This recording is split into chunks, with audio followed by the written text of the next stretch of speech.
Dans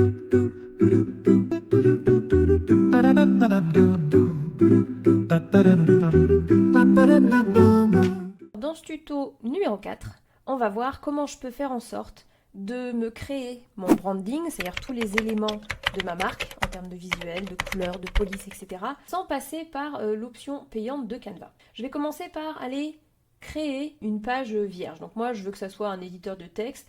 Donc je vais faire par exemple réseaux sociaux, je prends n'importe quoi au pif. Je vais prendre publication Facebook, ça va m'ouvrir une page. Voilà. Et ici, je vais venir mettre tout ce qui va concerner mon branding. Donc par exemple, ça va être ma police.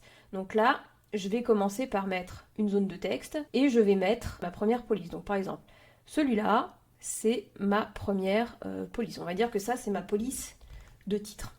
On va en créer un deuxième et là, on va prendre les sous-titres. Donc par exemple, moi, ça va être celui-là.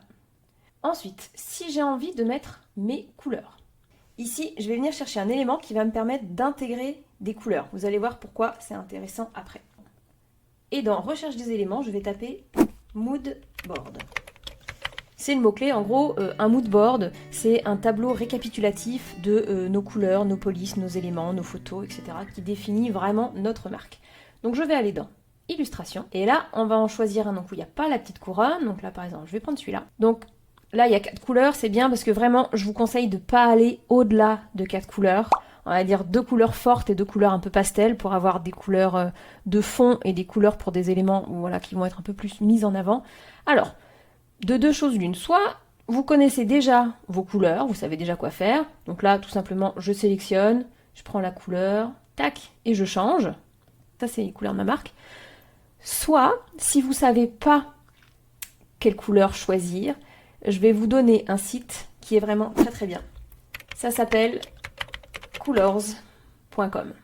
Je vous mettrai le lien dans la description. Alors, pas de panique, c'est en anglais, mais on peut faire le traducteur et tac, ça vous met en français. Ça, c'est vachement bien. L'option gratuite fonctionne vraiment très très bien. Vous avez un générateur qui permet de générer automatiquement vos couleurs. Et quand vous avez une couleur qui vous plaît, hop, vous la sauvegardez. Et du coup, vous allez pouvoir faire défiler comme ça. Et vous dire, ah tiens, celle-là, elle va pas mal avec. Bon, là, ça en propose 5. Vous pouvez vous arrêter à 2 ou 3. Et du coup, voilà, ça va vous mettre différentes couleurs. Donc, une fois que vous avez ça, ici, vous avez un numéro. Ce numéro-là, c'est le numéro de référence de la couleur. Donc, par exemple, si j'ai choisi cette couleur-là, je vais copier, je retourne dans Canva, je vais ici, dans la couleur, et là, dans la barre, je vais coller la couleur et je vais avoir pile la couleur qu'il y avait ici. Ensuite, on peut avoir des éléments. Moi, par exemple, j'aime beaucoup ce qui va être de type aquarelle. Donc, je vais me mettre des petits éléments en aquarelle. Voilà, moi, j'aime beaucoup les fleurs. Donc, on va se mettre voilà, une ou deux petites fleurs. Tac. Là, on a nos éléments. Et si j'ai envie, je peux rajouter aussi des photos.